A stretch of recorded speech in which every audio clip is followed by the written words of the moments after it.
right, we made it over here to the Frozen Ever After ride here in Norway. They haven't started opening up the ride yet, but the line's already queuing up. We're just having fun.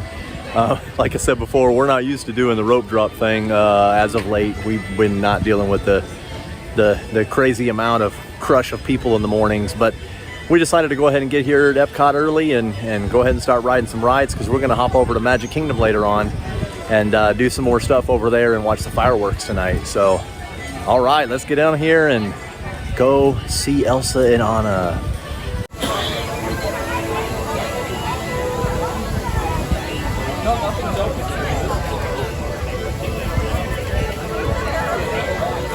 Snowman, come on, let's go and play. Elsa wants to give us all some fun. She's making everyone a snowy summer day. You're there for my sister's magic night. Are you ready to see Elsa? They were born ready.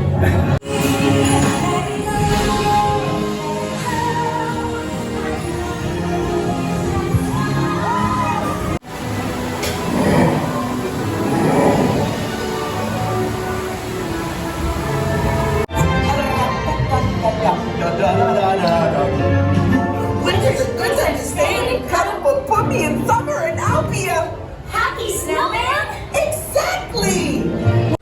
All right, enjoy the Frozen Ever After ride? Yeah. You have a favorite part on there, or just? No, I like it all. Yeah, it's cute. Now, I think you were alive when the ride used to be Maelstrom. I never rode it. Yeah, okay, so maybe you weren't here, maybe we didn't bring you here, but I mean, it's a good ride. Carrie and I liked Maelstrom, but it was also because, you know, it was culturally appropriate for the Pavilion, but we like the new ride. Either way, Disney did a good job. All right, I think we're gonna go over to Test Track. Single rider line, we don't have to wait. All right, let's do it. Well, it's a 90-minute wait in the regular line, and we just walked single rider line all the way to the front. We're about to get on the ride, and we've waited in line a total of about 2 minutes. So that's why you do single rider.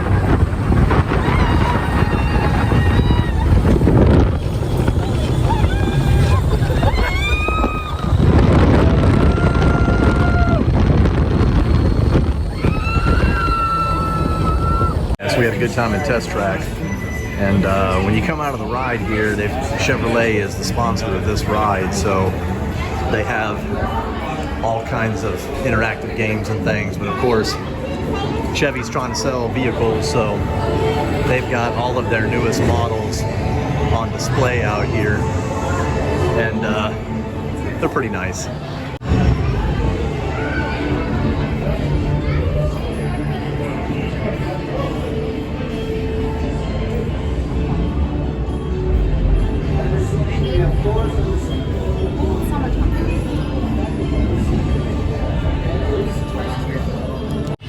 All right, Em, well, we ended up on the same car in Test Track. That was fun. Yeah. And the girl that sat next to us, she's like in her upper 20s, and she hadn't been on it since she was 6 years old, so she didn't remember what the ride was all about. So, man, she was having fun. Man, that's such a fun ride. I still like the Crash Test Dummies theme that they used to have. Hopefully they'll do a refurbishment of that ride, because it's the inside at least is a little boring. But yeah, we're gonna head on over to Soarin now. The wait is really short for that, and we're gonna go do that. Ready? Yep. All right.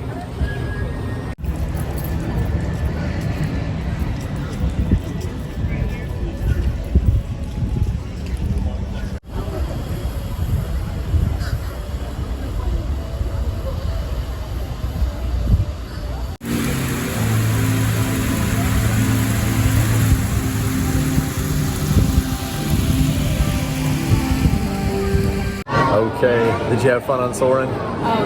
Yeah, we actually both had people sitting next to us that have never been on the ride before, and the poor guy that Exciting seeing their eyes for the first time. yeah, the poor guy sitting next to me was super afraid of heights, and he was kind of gripping the handbar real tightly. But I told him, I was like, man, you're gonna really enjoy this ride. I mean, the scenes are really amazing, and he did awesome. He loved it. So yeah, so we're gonna hop over here and ride. We're in the line for Living with the Land, and we're gonna ride this ride real quick, and then I guess have a bite to eat. You want to do Sunshine Seasons? Sure.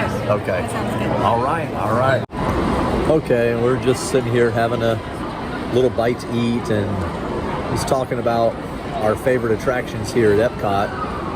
What's your favorite? I know you were having a hard time deciding what it is. Probably Soarin'. Soarin', yeah. I love it. It's a very peaceful, relaxing ride. It's just the smells they pump in during the ride. It's the whole experience. Soarin' is my favorite for sure. I know you like Living with the Land. I love that one too. I mean, it's a different thing. I like lots of different attractions. I like Spaceship Earth for it being, it's just kind of, to me, a classic Disney ride, you know. Mm-hmm. Yeah. But yeah, I mean, Soarin' for me at this park. All right, Emma. Well, what about you? What's your favorite attraction here at Epcot? Test track. Test track?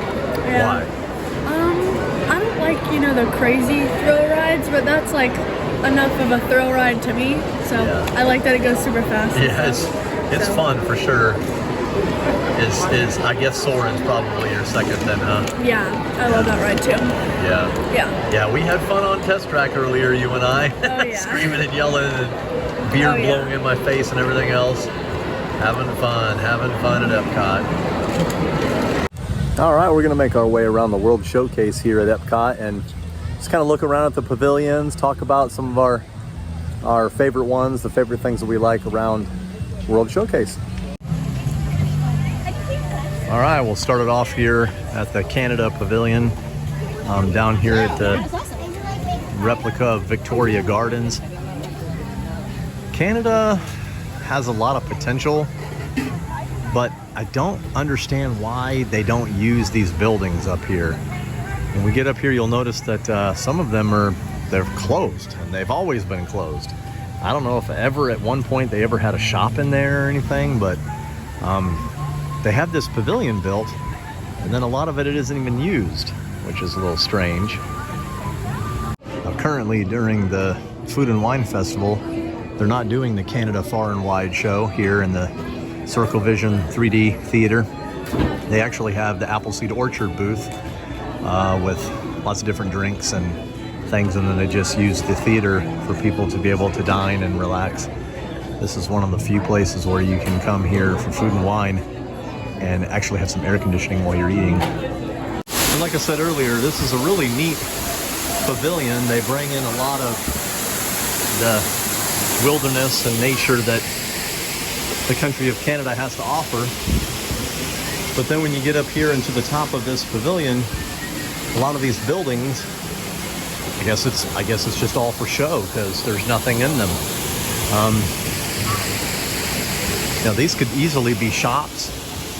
This could easily be places to buy merchandise or some food or drink. And as long as Carrie and I have been coming here, which is just a little over 20 years, they've never had these places open.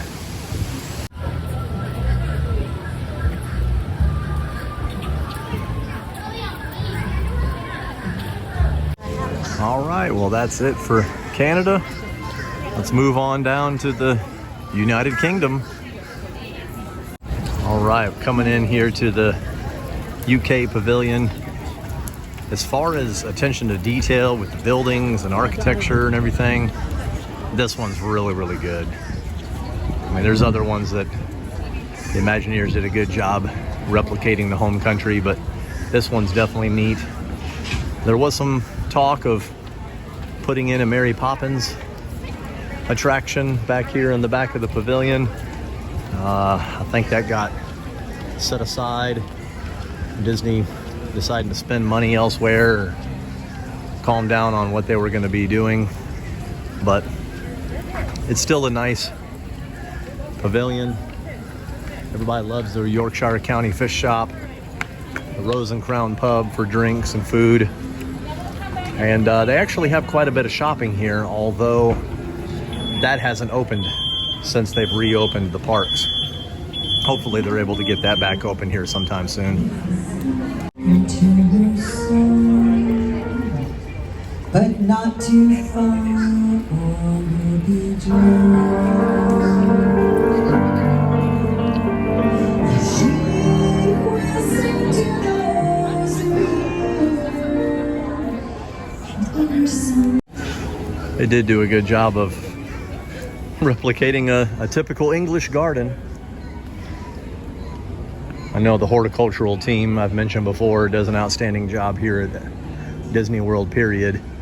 But they really go all out here at Epcot around the different pavilions, making sure all the plantings are matching what that pavilion should look like. All right, now that we're done with the UK, we're heading over here to France. A very, very nice pavilion, especially considering that they're adding on to it, doing the new extension for the Ratatouille's Adventure, Remy's Ratatouille Adventure. So they've got a lot going on in this pavilion as well. The France booth is definitely popular for food and drink. They have several options. Of course, right now with the Food and Wine Festival going on, they've got the France booth. They've got several kiosks, several restaurants, ice cream shop in the back. A lot of stuff going on here at this pavilion. And it's just beautiful.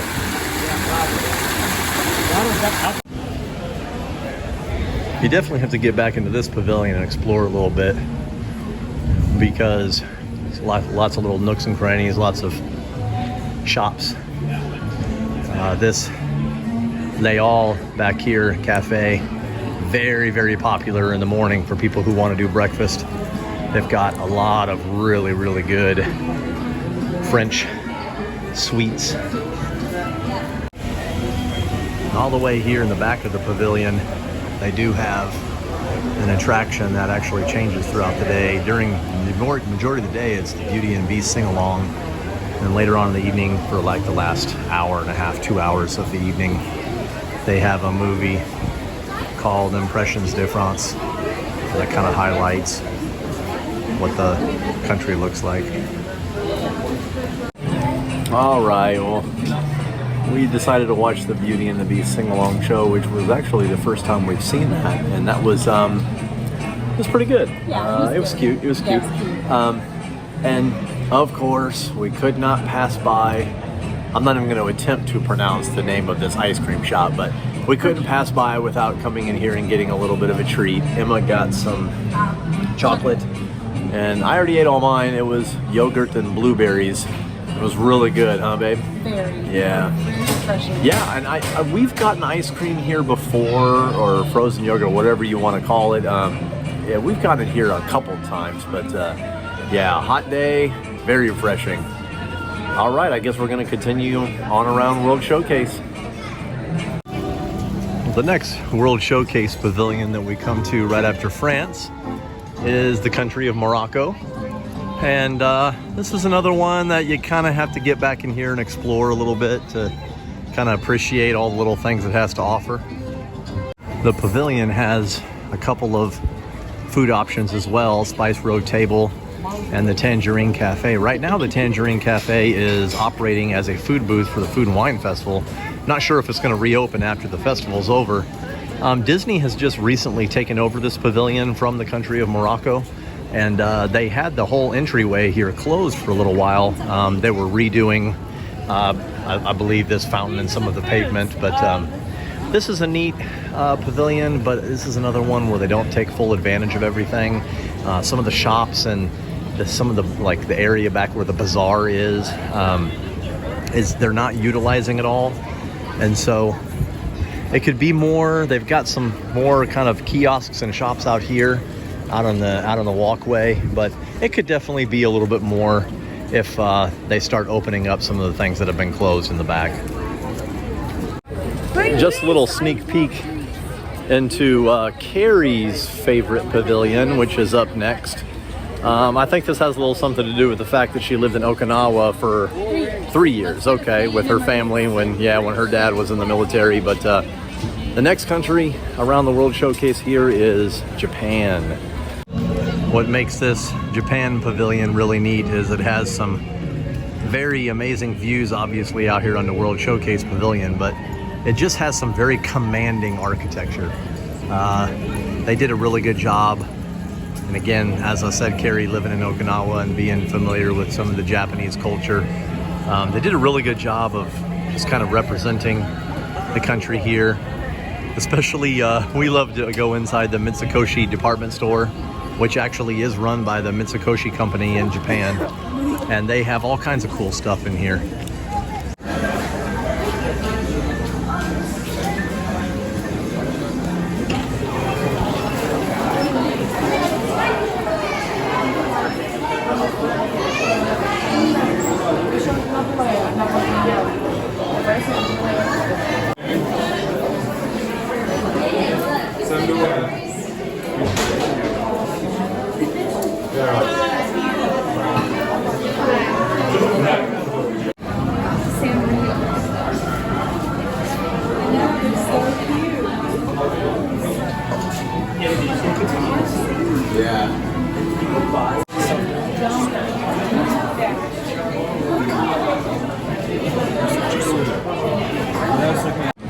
Some of the pavilions also have some neat like artwork and different cultural things that go along with that particular pavilion.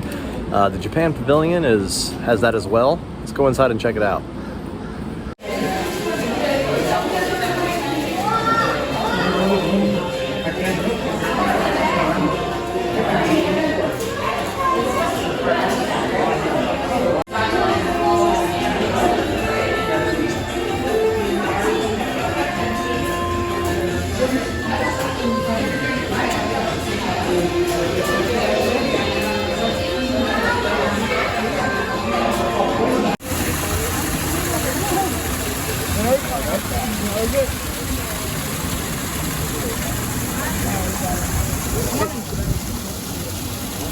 All right, the next pavilion here in the World Showcase is the American Adventure Pavilion.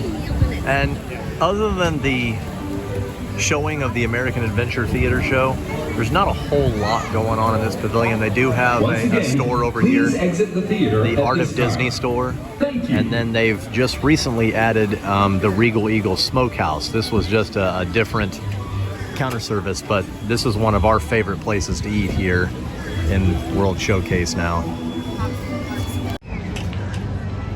The next pavilion out here at World Showcase is the Italy Pavilion. This is another one where they have really paid a lot of attention to detail with these buildings. Very nice. A couple really nice restaurants. They've got this new gelato stand that they've just built here at the very edge of the pavilion. All right, let's go in here and check it out.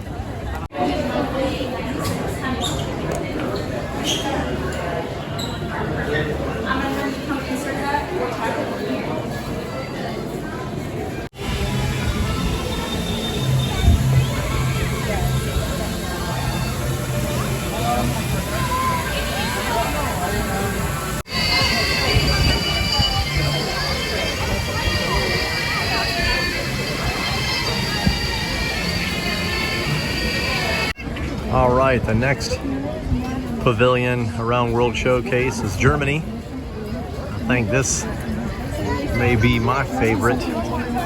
My family and I did live in Germany for about 4 years, and I was really little, but I do remember some of it, and this pretty much represents a Bavarian village to the T. I mean, they did a really good job of making sure that the architecture looks just like it would in some of the small little German villages that I had visited when I lived there. Now We've eaten at the restaurant inside of this pavilion on a number of occasions, the Beer Garden restaurant, which is really fun because it's a traditional beer garden, and it is all you care to eat, and it's all kinds of German classic food, so stuff that I love, that's for sure.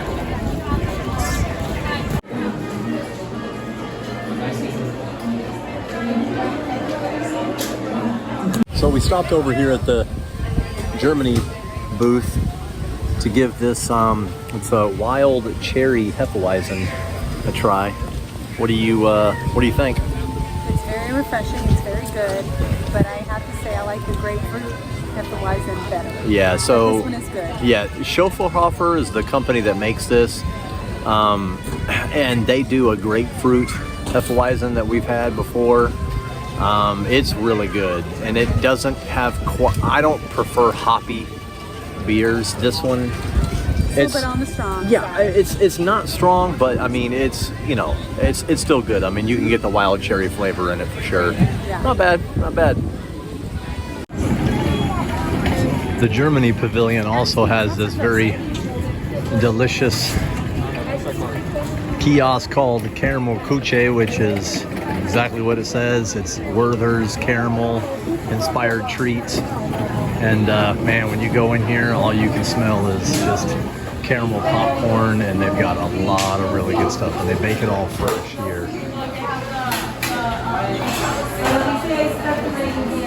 So in between the Germany Pavilion and the next pavilion, which is China, they have this little refreshment outpost, which kind of has a little bit of a African flair feel to it, and it just goes to show that Epcot actually has some room for expansion. They could easily turn this area into a new pavilion, and there's been talk of doing that, and everybody speculates, and actually nothing has ever come out of it. So it's kind of one of those I'll believe it when I see it things, but I think when Disney's ready to build a new pavilion, this will be the spot that they'll do it in.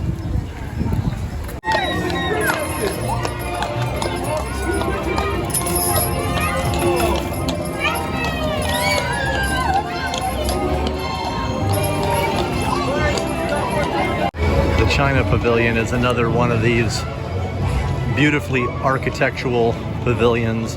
They've done a great job of paying homage to what these buildings look like in several different major cities around China.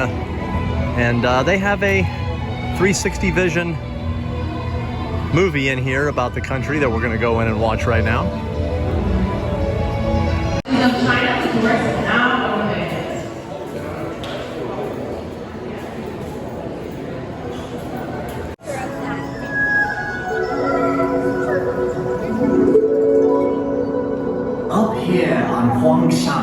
At the Sea of Clouds, painters and poets like myself have been inspired for generations.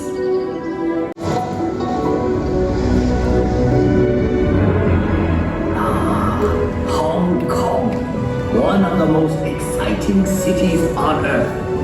A city steeped in Western culture, but still uniquely Chinese.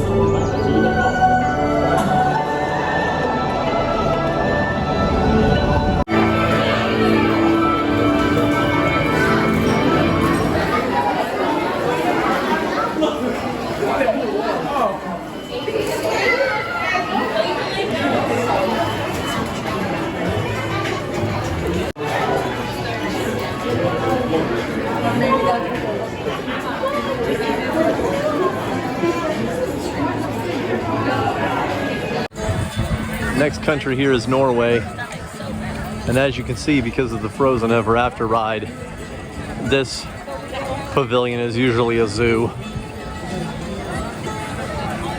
It is another nice pavilion. I know I said I enjoyed the Frozen ride. I actually enjoyed this pavilion just a tad bit more when it had the Maelstrom attraction, because like I said, that gave you some of the history of the country. And I actually enjoyed watching the show after as well. Emma likes the Stave Church here because they've got Thor and Loki and several of the other Norse gods in there. she thinks it's pretty cool after watching some of the Avenger movies. The Norway Pavilion also has an Anna and Elsa meet and greet. They're not doing the meet and greets right now, but hopefully they'll bring those back soon. Well, next we've got the final pavilion here around World Showcase, Mexico. We like this pavilion. It's actually pretty neat because you go inside this big pyramid here. They do have an attraction, the Grand Fiesta Tour, featuring the 3 caballeros, and it's kind of cool though because it's supposed to look like a little plaza and at night, the way they've themed it. So we're gonna go in here and check it out, get out of the sun for a little while, and go ride the attraction.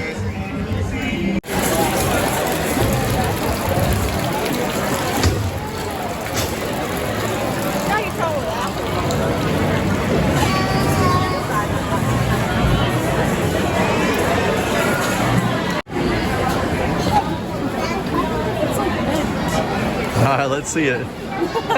Nice. All right, Dan, let me look at you.